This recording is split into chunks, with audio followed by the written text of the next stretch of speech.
Hi, everybody. Welcome to the SalesIntel series, Pipeline Pioneers, where our objective is to learn from the practitioners, from the experts as to how to build the most robust pipeline for your business that converts ultimately into revenue.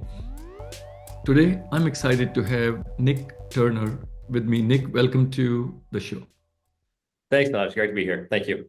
Awesome, Nick. As we know, generating pipeline is the heart and blood of any organization, right? And it takes a village to build a strong pipeline. You can't just give it to salespeople or marketing or rely on your BDR teams. It truly takes a village to come together to build a pipeline. But before even you start building pipeline, what I have realized talking to 100 plus go-to-market leaders is these leaders, some of them didn't understand who their ICP was. So I would love to get a quick intro from you about your business, what do you do, and then just get right into who's your ICP and how did you go about defining your ICP? Which tools did you use? Yeah, definitely. And thanks again for having me. I think I guess where I'll start is, I've been in B2B SaaS, specifically MarTech, for 15 years, and I've always joined seed, Series A, Series B level companies. And you're right, like what I've generally found is when you're joining at that stage, you're kind of at product market fit, you're getting close to it, and most people's ICP is fairly broad. They're not defining it nearly tight enough because for one, they're afraid that there's not enough market there. They want investors to know that you have a massive TAM, and they define their ICP very broadly, which is generally a mistake. And so that's one of the first things I do is I try to tighten it and focus all of the resources that you have, which at that stage is not much. You need to make sure you're focusing on the right ICP. And so for us, I joined Dreamdata, we're a marketing attribution platform based out of Copenhagen. Our three founders, all B2B kind of experts. They done this in their past. They're solving their own problem when they built Dreamdata. But when I joined, I think that was also one of the first things I did. I said, how can we focus in on what our best ICP is? And so they had a bigger exercise that they went through before I joined. But the way I think about it, our ICP is kind of employee count 500 plus, 510,000. Only B2B. We're solving marketing attribution for B2B companies. We're not doing anything for, say, an e-commerce company selling to consumers or something like that. So our biggest industries right now: software, pro consulting services, fintech, and life sciences. And we do tend to stick to geographies that work for us and where we can service our customers best. I think the tools to define an ICP, it varies. I mean, I think you're spending marketing dollars, you're listening to conversations, you're watching your churn numbers. So it runs the gamut of what you should look at. You have to look at the entire customer journey to see what's working. Obviously, the front end, what are people responding to in your messaging? And in the back end, are people, most importantly, saying, hey, I bought an annual agreement from you. I'm going to sign up for another year with you. And so all of that means that you're using everything from your marketing dollars all the way to basics of CRM or, for example, Gong, to just listen to what customers say. That's the biggest tool that you have, is talking to your customers. It's also the least expensive, by the way. Yeah. Just pick up the phone, talk to your customers, talk to your prospects, and see if they're listening to what you say. And if they are, then that's going to help you define your ICP very well. And I think, ICP, it's not just about firmographics and what the company is. It's very much about picking out a user persona and just making sure that persona falls in love with you and says, I can't do my job without Dreamdata. That's what you want. You don't want someone using it 1 or 2 times a month, or you don't want someone's using it 1 or 2 times a month, because, when it comes time for them to stay a customer, they're not going to stick with you. Right. So, depending upon who you talk to, some people say ICP is a persona is part of your ICP, right? That's right. Whereas Yep. others will say ICP is all about your account, which is your firmographic, your technographic, your intent data, right? Those are you fall under your ICP. And then who is the buying committee, who makes the buying decision and who influences it? They are part of your called buyer group, right? Or buying committee. So in your world, you're saying, look, if the buyer is not there, even though the account from a firmographic point of view, maybe a 500 employee company in life sciences, but if you don't have that buyer that falls in love with you, or is showing strong inclination towards your product, that's not an ICP for you. Yeah, I think that's right. I mean, I think, I think 9 times out of 10, you'll find like, look, if you've got the firmographics right, you're probably going to find the user persona there somewhere. But I do think there are cases where you don't. And so you need both of those. If you're selling into the wrong person, and I've done this a lot in my career, like you sell to the wrong person, you're going to find yourself kind of in a bad place once that renewal comes. Comes in, yeah. Comes up. Absolutely. Absolutely. Couldn't agree more with you. And how often do you go and iterate on it? You get all the data, talking to customers, the renewal data, the win rate data. How often do you go back and iterate on your ICP?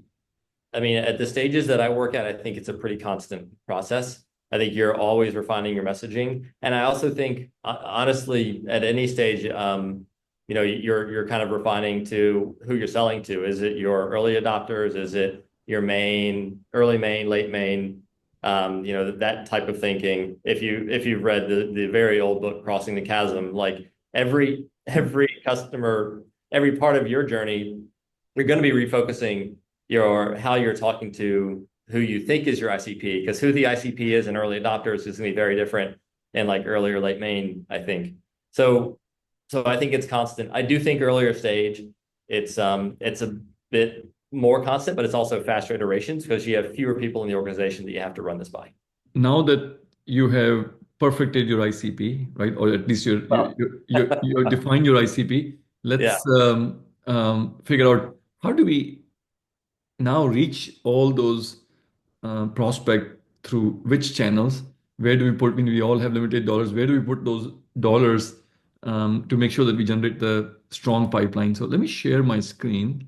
We have 100 pennies. Okay. Each coin is equal to 10 pennies. Got it.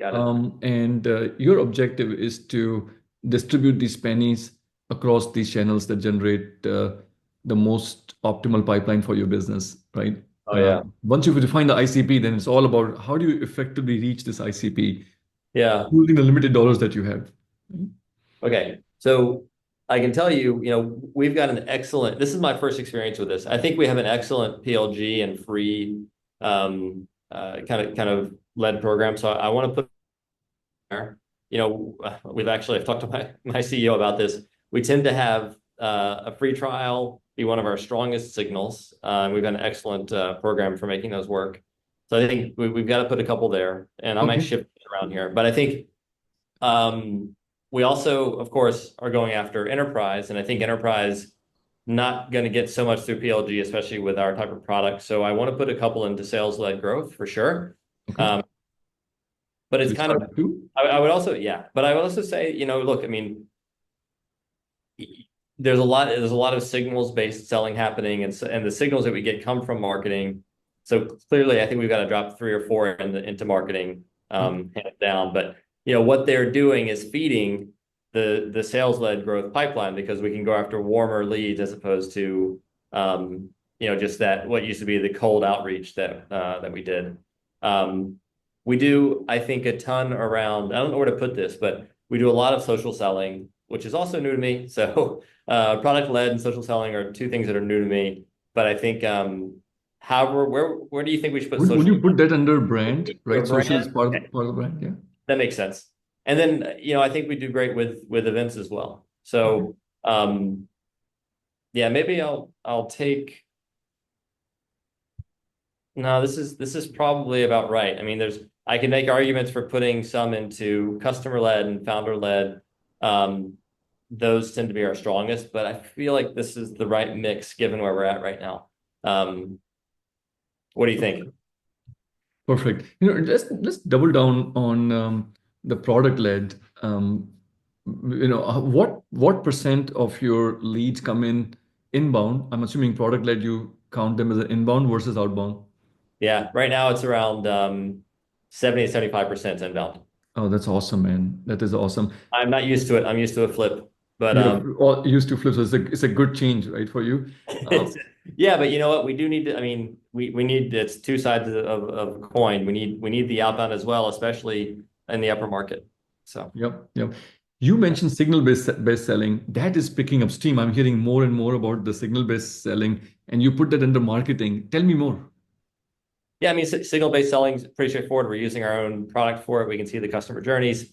We are getting signals in terms of who's on the blog or the website or who's looking at the pricing page. And we look at all of these things and we know which ones are the most effective.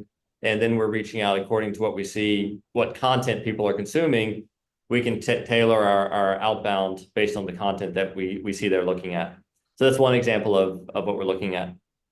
That is awesome. We have a list of maybe a dozen signals right now that we look at that we know are winners, and then we'll use those accordingly to do the outbound.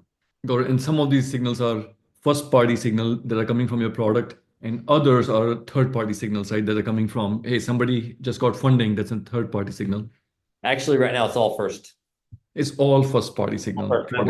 We're thinking of third-party signals. I mean, another example would just be, like you said, funding.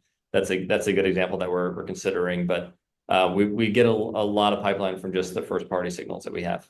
That's awesome, man. That is awesome. Well, let's take a look at the data. So you place your coins, 100 coins, right, on different channels. And this is the benchmark. Hundreds of go-to-market leaders, they have put their pennies, late last year and the first half of this year. Let me refresh this thing to orally your data. So, blue is community, orange is NICU. When you look at this comparison, what surprises you? My first hunch would be that you're talking to a lot of sales leaders. That would be my first hunch. You're talking to a lot of sales leaders here. And you're talking to those that are used to what I would say, and I think I can call myself out on this, is we can't be dinosaurs. We've got to think much more about, it's not just the outbound anymore, and it's not just inbound. There has to be a mix of those things. That's how I think about signals right now. I think that the lines between outbound and inbound are blurring quite a bit. And so that's why I put a lot of marketing dollars in, a lot of dollars into the marketing bucket, because I think that's where we're getting our signals, and that makes our outbound efforts that much more effective. Makes sense. Well, Nick, thank you so much for joining us. I'm sure our community is going to get a lot of value from the nuggets that you shared. Hey, great to be here. Thank you. I appreciate it. Great. Thanks. Hey, great to be here. Thank you. I appreciate it.